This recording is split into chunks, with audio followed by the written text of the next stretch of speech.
N'ụtụtụ anyị chọrọ ile anya otu esi akpọpụta mkpụrụ okwu, otu esi emepụta ha, how to pronounce words with ease in Igbo. Nke mbụ, anyị ga-ejisi ike mara na agba ịdị Igbo na anyị ga-amarịrị ya.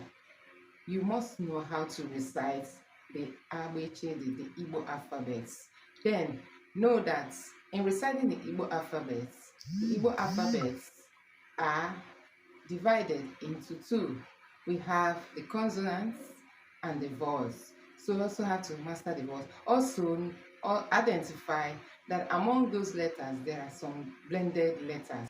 In pronouncing these words, if you want to learn how to read Igbo language words and sentences with ease, you must ensure to know these blended letters. Nke a kpọrọ na Igbo mkpụrụ edemede ndị gbara mkpị. Nke ọzọ ị ga-amakwa bụ ụda ume. The vowels in Igbo, you have to know them. Nke gbara asatọ, there are 8 vowels. In English, there are 5, but in Igbo, there are 8. Mkpụrụ edemede ndị gbara mkpị dị 9. Ị ga-amarịrị ha.